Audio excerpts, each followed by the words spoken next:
Hello दोस्तों, आज हम लोग जानेंगे डॉग बाइट यानी कि कुत्ते का काटना, जिसकी वजह से होता है रेबीज़। ये क्या होता है, जानने के लिए आप पूरी वीडियो को देखें। दोस्तों, WHO की गाइडलाइन के मुताबिक एशिया के अंदर एक साल के अंदर 10,000 से ज़्यादा लोगों की मौत सिर्फ कुत्ते के काटने की वजह से हो जाती है और इसमें 40% बच्चों की तादाद होती है। कि इस बात से अंदाज़ा लगा लें कि ये कितना खतरनाक और जानलेवा हो सकता है। इसलिए इस क्लिप को ज़रूर पूरा सुनें, क्योंकि मैं आपको बताने वाला हूँ ऐसे ऐसे ख़ास पॉइंट जो कुत्ते के काटने के बाद इंसान के अंदर हो जाते हैं। तो दोस्तों, सबसे पहले जिस जगह कुत्ता काटता है उस जगह को अगर हमने प्रॉपर उसका केयरिंग नहीं करें तो वो ज़ख़म बैक्टीरियल इन्फेक्शन के अंदर इन्वॉल्व हो जाती है और उसके अंदर टिटेनस के भी बैक्टीरिया इन्वॉल्व हो सकते हैं, जो कि नर्वस सिस्टम को और मसल्स को डैमेज कर देता है या मुतासिर कर देता है। पैरालाइज जैसी प्रॉब्लम क्रिएट हो सकती है। अगर इससे बचने के लिए जब भी कुत्ता काट लेता है तो टीटी का इंजेक्शन दे दिया जाता है ताकि उससे बच जाए।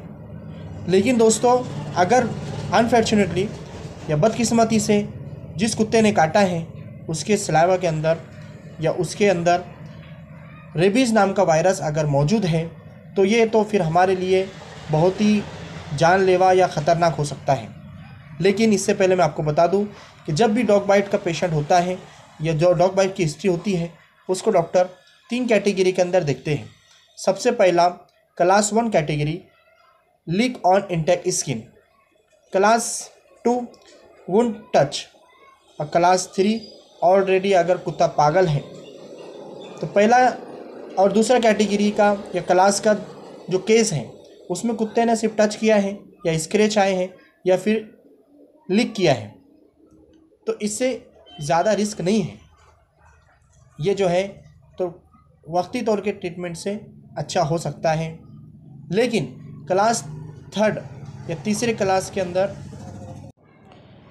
तीसरा जो क्लास है, अगर कुत्ता ऑलरेडी पागल है और उसने काट लिया है तो ये बहुत ही डेंजरस हो सकता है और ये बहुत ही रिस्की हो सकता है।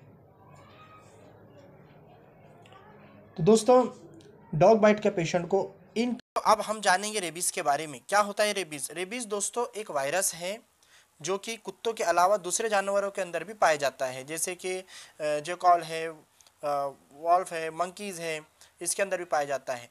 रेबीज़ जिसको लीसा वायरस कहते हैं, ये जानवरों के सलाइवा के अंदर मौजूद होता है।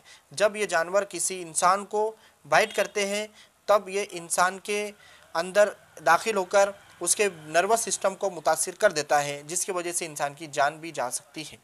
तो दोस्तों, ये वायरस जब इंसान के अंदर डेवलप हो जाएंगे, इंसान के अंदर मुंतकिल हो जाएंगे तो बहुत सारे प्रॉब्लम क्रिएट हो सकती हैं। तो अब हम जानेंगे क्या साइन एंड सिम्टम्स हो सकते हैं जब भी डॉग बाइट करेगा या फिर रेबीज़ इंसान की बॉडी में इंटर होगा। तो जिस जगह डॉग ने बाइट किया उस जगह पर पेन हो सकता है, इरिटेशंस हो सकता है, वायरस होने की वजह से तेज़ बुखार आ सकता है, सर में दर्द हो सकता है और इसकी वजह से एक्सेसिव ऑफ स्लाइवेशन या फिर राल का बहुत ज़्यादा निकलना या थूक का बहुत ज़्यादा बनना हो सकता है। इसके साथ ही इसके अंदर एडवांस कुछ साइन एंड सिम्टम्स मौजूद हो सकते हैं। जिस वक्त तो कुत्ते ने काटा उस दिन से चौथे दिन से लेकर 6 साल तक इसका इंक्यूबेशन पीरियड होता है, यानी कि कुत्ते के काटने के बाद कई दिनों तक या कई सालों तक इसके असरात इंसान के अंदर मुंतकिल हो सकते हैं या फिर आसार नज़र आ सकते हैं। इसलिए कुत्ते के काटने के बाद 10 दिन तक एटलीस्ट उस कुत्ते पर ध्यान रखना, तवज्जो रखना बहुत ज़रूरी है। अगर वो कुत्ता पागल हो जाए या किसी बीमारी में मुब्तला हो जाए या फिर अगर मर जाए तो ये उस इंसान के लिए हानिकारक हो सकता है, क्योंकि ये रेबीज़ की अलामत है या रेबीज़ की बहुत अच्छी निशानी है। और दोस्तों, अगर ये रेबीज़ वायरस इंसान के अंदर दाखिल हो जाए तो इसके अंदर कुछ एडवांस सिम्टम्स भी नज़र आ सकते हैं, क्योंकि रेबीज़ जो वायरस है ये बॉडी के अंदर दाखिल होने के बाद 3 mm/h की स्पीड से ब्रेन में जाकर न्यूरॉन्स को डायरेक्ट डैमेज करता है और डैमेज करने की वजह से पूरा नर्वस सिस्टम और मसल्स सिस्टम पूरी तरह से मुतासिर हो जाता है या अफेक्ट हो जाता है, जिसकी वजह से हाइड्रोफोबिया की कंडीशन यानी कि पानी से डर, फियर ऑफ वाटर, पानी से डर लगता है पेशेंट को, यहाँ तक कि खाने पीने की चीज़ों से भी उसको डर महसूस होता है, क्योंकि उसके जो जबड़े हैं तो वहाँ पर मसल्स स्पाज्म हो जाता है, जिसकी वजह से इंक्रीज ऑफ सलाइवेशन होता है। साथ ही एरोफोबिया भी इसकी वजह से हो जाता है, यानी कि वॉइस, आवाज़ से भी उस पेशेंट को या जो है तो डर लगता है, चिड़चिड़ापन हो जाता है। और नर्वस सिस्टम डैमेज हो जाने की वजह से पेशेंट के अंदर एबनॉर्मल बिहेवियर हो जाता है, डेलीरियम पैदा हो जाता है, उसको जो है तो पैरालाइज भी हो सकता है, पेशेंट कोमा में जा सकता है, फाइनल पेशेंट की जो है डेथ भी हो सकती है। दोस्तों, इस तरह ये जो रेबीज़ वायरस है ये बहुत ही ख़तरनाक और डेंजरस और जानलेवा हो सकता है। अब दोस्तों, जिस इंसान को कुत्ते ने काट लिया है रेबीज़ वायरस, उसको अगर हो गए हैं तो उसके डायग्नोस के लिए तो ये सिचुएशन के हिसाब से डायग्नोस किया जाएगा, यानी किस क्लास के अंदर वो है पेशेंट। अगर ये एडवांस है तो उसके हिसाब से इसकी जो है तो इन्वेस्टिगेशन की जाती है। इसके अंदर कॉमनली FAT नाम का टेस्ट किया जाता है, जिसको फ्लोरेसेंट एंटीबॉडी टेस्ट कहते हैं। इसमें ज़रूरत पड़ सकती है एनिमल टेस्टिंग की, लंबर पंचर की ज़रूरत पड़ सकती है, स्किन बायोप्सी की ज़रूरत पड़ सकती है, ब्लड इन्वेस्टिगेशन में बहुत अलग अलग इन्वेस्टिगेशन की ज़रूरत पड़ जाती है, और यहाँ तक कि CT स्कैन और MRI ऑफ हेड की ज़रूरत भी पड़ सकती है। तो दोस्तों, ये था कुछ डायग्नोसिस और साइन एंड सिम्टम्स के ताल्लुक से। मैंने मेरे इंटर्नशिप के अंदर एक पेशेंट देखा था, क्लियर जो साइन एंड सिम्टम्स में जो बातें मैंने आपको रेबीज़ के बारे में बताया, बिल्कुल ये मैंने अपनी आंखों से देखा था। एक पेशेंट को जिनको डॉग बाइट की हिस्ट्री थी, उनको बहुत तेज़ बुखार था, हाई ग्रेड फीवर, और बिल्कुल एबनॉर्मल बिहेवियर था। पानी उनके करीब जब उनका बच्चा ला रहा था तो दूर से उसको रिजेक्ट कर दिए थे। और जब हमने उस पेशेंट को जो है हायर सेंटर रिफ़र करे थे तो पता चला 2 दिन के बाद उस पेशेंट की डेथ हो गई थी। तो दोस्तों, ये कितना खतरनाक और जानलेवा हो सकता है। इसके ट्रीटमेंट में एक आप इंसान अगर आप हैं या मेडिकल स्टूडेंट है, जो भी है, जो भी मेरी बात को सुन रहे हैं, वो याद रखें, जब किसी को कुत्ता काट लेता है तो आपका फर्स्ट काम ये है, पहला काम आपका ये है कि जिस जगह कुत्ते ने काटा है, सबसे पहले आप उस जगह को जहाँ पर पानी आपको मिल जाए वहाँ जाकर पानी से अच्छे से साफ़ करना है। अब बेहतर है कि रनिंग वाटर, यानी कि नल का जितना प्रेशर होगा उसमें अगर उस जगह को धोएंगे या क्लीन करेंगे उतना बेहतर है, क्योंकि हो सकता है इस तरह क्लीन करने से बैक्टीरिया वायरस जो है तो अंदर इंटर ना हो और वो क्लीन हो जाए। एटलीस्ट 10 से 15 मिनट तक उस जगह को क्लीन करना चाहिए। साथ ही एंटीसेप्टिक चीज़ों का हम यूज़ कर सकते हैं वहाँ पर, पोविडोन, आयोडीन, डेटॉल, नीम सोप, जो भी हमको मिल जाए उससे वॉश कर सकते हैं।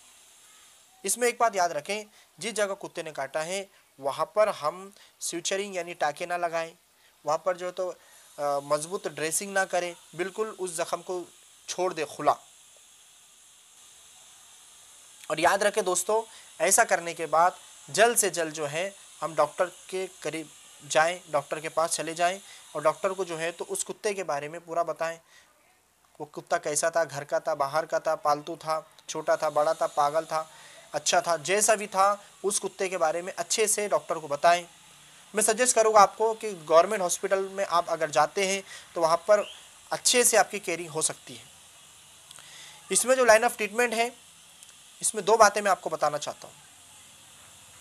अगर आप लेबोरेटरी के अंदर काम करते हो या फिर जंगल खाते के अंदर काम करते हो जहाँ पर एनिमल्स होते हैं, या फिर आप ऐसी जगह पर रहते हो जहाँ डॉग बाइट्स के पेशेंट ज़्यादा हैं या कुत्ते काटने के हादसा ज़्यादा हो रहे हैं, तो ऐसे लोग, मैंने 3 लोगों के बारे में बताया आपको। एक तो जंगल खाते में काम करते हैं, यानी एनिमल्स जहाँ होते हैं जू वगैरह के अंदर भी या फिर जंगलों के अंदर भी, या फिर दूसरा जो लोग लेबोरेटरीज़ के अंदर काम करते हैं जहाँ पर वैक्सीन रखी होती है, सेलेस्टिन वैक्सीन इसकी रेबीज़ की, या फिर तीसरी चीज़ जहाँ डॉग बाइट्स की हिस्ट्री है या फिर बहुत सारे हादसे ऐसे हो रहे हैं डॉग बाइट्स के, तो ऐसे इलाके में रहने वाले लोग, इन लोगों को चाहिए कि वो इन वैक्सीन को ऑलरेडी ले लें, यानी रेबीज़ का जो वैक्सीन है human diploid cell strain vaccine, इसको लगवा लें।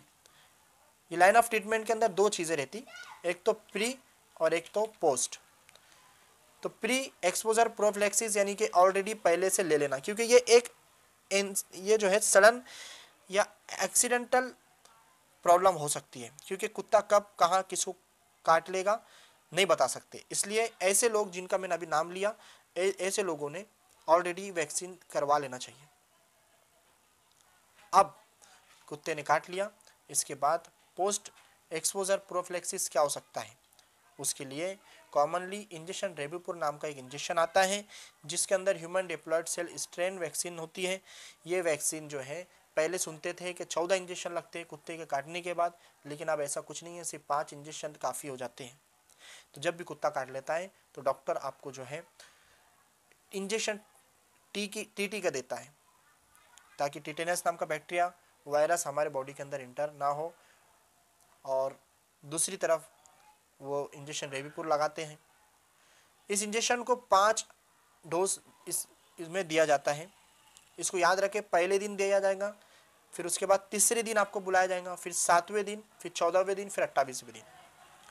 खांदे वाली मसल्स यानी डेल्टॉइड मसल्स के अंदर इस इंजेक्शन को दिया जाता है। याद रहे, छोटे बच्चों हो या बड़ा इंसान हो, सबको एक ही डोज दिया जाता है। सिर्फ फ़र्क इतना है कि बच्चों को थाई मसल्स के अंदर जो है तो इसको दिया जाता है और बड़ों को डेल्टॉइड मसल्स के अंदर दिया जाता है। तो पहले दिन देने के बाद तीसरे दिन, फिर उसके बाद 7वें दिन, फिर 14वें दिन, फिर 28वें दिन, इस तरह 5 इसके डोज होते हैं। ये वैक्सीन होने के बाद कुछ एहतियात बताई जाती है, लेकिन कुत्ते के काटने के बाद एटलीस्ट 10 दिन तक तो उस कुत्ते पर वॉच रखना या निगरानी रखना बहुत ज़रूरी हो जाता है। ऐसे में अगर उस कुत्ते की मौत हो जाती है तो यह हानिकारक हो सकता है, क्योंकि डॉग बाइट की वजह से पेशेंट छोटे से छोटे या फिर बड़े से बड़े मुसीबत में पड़ सकता है। इसलिए याद रहे, ये जो है नाजुक या मामूली मसला नहीं है, बहुत ही सीरियस मसला है। अब मैं आखिरी में बात कहूँगा उन लोगों के ताल्लुक से जो घरों में कुत्ते को पालते हैं। अगर घर में आपके कुत्ता पाला हुआ है तो याद रहे आपके घर में मासूम बच्चे भी हैं, इसलिए अपने कुत्तों को हर 6 महीने में वैक्सीन करवाएं। बच्चों को अपने घर में मौजूद बच्चों की हिफाजत के लिए उनको वैक्सीनेटेड कराएं, ख़ुद भी जो है तो वैक्सीनेटेड हो जाएं।